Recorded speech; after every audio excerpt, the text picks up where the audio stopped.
নমস্কার। আজকে আরো একটি মঙ্গলবার। আমি কিছুটা বেটার হলেও পুরোটা এখনো সুস্থ হয়ে উঠতে পারিনি, এবং সেটা আমাকে দেখেই হয়তো বোঝা যাচ্ছে। তো আর বেশি কথা না বাড়িয়ে আজকে আমি আমার লেখা কবিতাটি আপনাদের সামনে পাঠ করে নিই, তারপর বাকি কথা। আজকে আমার লেখা কবিতা হচ্ছে ছায়া। সবাই ছেড়ে চলে যাবে তোমায়, যাবে না কেবল একজন, সে হলো ছায়া।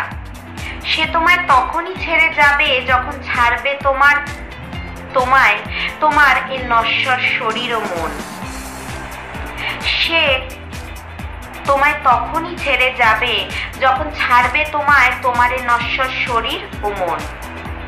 ছায়া এমন এক বস্তু যা দেবতার সৃষ্ট এক অদ্ভুত মায়া, যা ধারণ করে সূর্যের জায়গা পরিবর্তনের সাথে সাথে কখনো ছোট আবার কখনো বিশাল আকার কায়া, যা ধারণ করে সূর্যের জায়গা পরিবর্তনের সাথে সাথে কখনো ছোট আবার কখনো বিশাল আকার কায়া।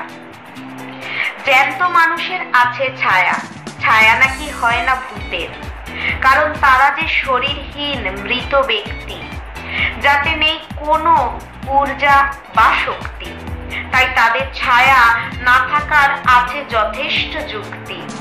ছায়া মানে এক শব্দ হরেক কারণে ব্যবহৃত। ছায়া মানে জীবিত মানুষের আকৃতির এক অমোঘ প্রমাণ। ছায়া মানে আবার কোনো মেয়ের নাম।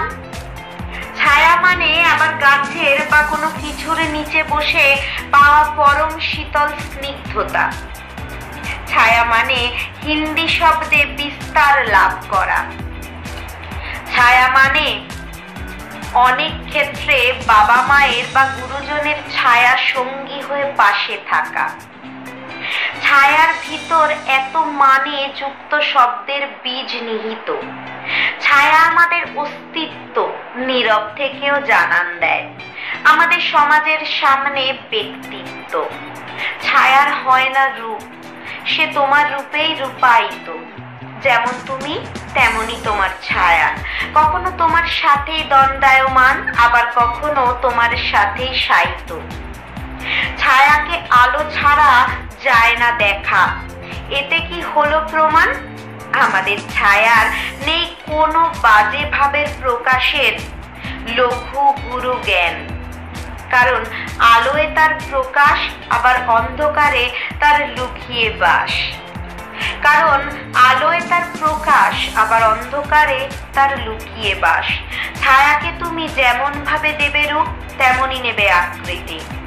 যেমন ধরো ছায়ার খোলা আলো আধারিতে, যেমন ধরো ছায়ার খেলা আলো আধারিতে, তাকে দেওয়া বাঘ, সিংহ, হরিণ, পাখি, মানুষ বিভিন্ন কলাকৃতির গঠন রূপের যোগ্য স্বীকৃতি। যেমন ধরো ছায়ার খেলা আলো আধারিতে, তাকে দেওয়া বাঘ, সিংহ, হরিণ, পাখি, মানুষ বিভিন্ন কলাকৃতির গঠন রূপের যোগ্য স্বীকৃতি। ছায়া আবার খেলার সঙ্গী, কি সত্যি কি না? কিন্তু তার একটাই ত্রুটি, নিজের নেই অস্তিত্ব কোনো শরীর বিনা। কিন্তু তার একটাই ত্রুটি, নিজের নেই অস্তিত্ব কোনো শরীর বিনা। ধন্যবাদ। আজকে আমার লেখা কবিতা যদি আপনাদের ভালো লেগে থাকে তাহলে অবশ্যই আমার চ্যানেলটি সাবস্ক্রাইব করতে ভুলবেন না, পাশে থাকা নোটিফিকেশন বেল আইকনটি অন করে দিতে ভুলবেন না, যাতে সবার আগে আপনাদের কাছে নোটিফিকেশন পৌঁছে যায়। এই চ্যানেলটির নাম অপুস পোয়েটিক ফ্লেভার্স, যেখানে আমি কবিতা ছেড়ে থাকি, আমার লেখা এবং আমার পাঠ করা। এবং আমার আরো একটি চ্যানেল রয়েছে, আপনারা জানেন, আভিয়ান্স অ্যাভিনিউ, যেখানে আমি আমার অ্যানিমেট করা এবং আমার ভয়েস ওভার দেওয়া কার্টুন ছেড়ে থাকি। সেটিও যদি আপনাদের ভালো লেগে থাকে, এবং সেটি মঙ্গলবারই আমি ছেড়ে থাকি, ভালো লেগে থাকে তাহলে আপনারা অবশ্যই আমার চ্যানেলটি সাবস্ক্রাইব করতে ভুলবেন না। এবং সেম নামে আমার দুটি ফেসবুক পেজ রয়েছে, সে দুটিকে আপনারা ফেসবুক পেজ থেকে দেখলে ফলো করতে ভুলবেন না। এবং আরও একটি ফেসবুক পেজ রয়েছে যেটির নাম হচ্ছে ক্রিয়েটিভ অর্পিতা, সেখানে আপনারা জানেন আমি আমার নাচ, গান, আমার আঁকা, আমার হ্যান্ডক্রাফটের জিনিস, আমার মেকআপ লুকস এই ধরনের জিনিসগুলো ছেড়ে থাকি, যেটা এখন সম্ভব হচ্ছে না, মেকআপের কথা আমি বলছি, কিন্তু বাকিগুলো আমি ছাড়ার চেষ্টা করছি যথাসাধ্য। ভালো লাগলে অবশ্যই পেজটি ফলো করতে ভুলবেন না। এবং আরও একটি কথা বলবো, আপনারা অবশ্যই আমাকে কবিতার বিষয়বস্তু সাজেস্ট করতে পারেন, এবং সাজেস্ট করছেন কোথা থেকে, এবং আপনাদের নামটি অবশ্যই উল্লেখ করতে ভুলবেন না, যাতে আমি কবিতার শুরুতে বা শেষে আপনাদের নাম নিতে পারি।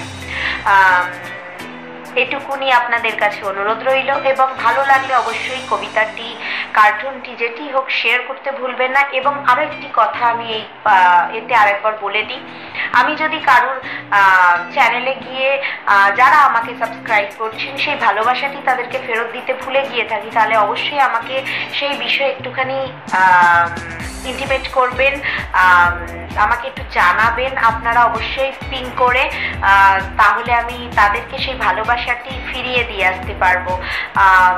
আমরা ডিজিটাল লাইফে প্রত্যেকের বন্ধু, কাজেই এইভাবে হাত ধরে আমরা যাতে এগিয়ে যেতে পারি, তো অবশ্যই সেটি আমরা প্রত্যেকেই চেষ্টা করি। এবং জিনিসটি আমাদের প্রত্যেকের জন্যই, আশা করি প্রত্যেকেই সেটাতে এগ্রি করবেন যে জিনিসটি আমাদের প্রত্যেকের জন্যই সাফল্য আনার একটা দিক বা একটা সিঁড়ি, একটা ধাপ, যেটাই বলেন। তো আপনাদের কাছে এই বিষয়েও এই বিষয়টাও আমি বললাম। কাজেই আজকের মতো টাটা। আরো একটা মঙ্গলবার আমি আবার আপনাদের সামনে আরো একটি সুন্দর কবিতা নিয়ে চলে আসবো আমার ঝুলি থেকে। টাটা।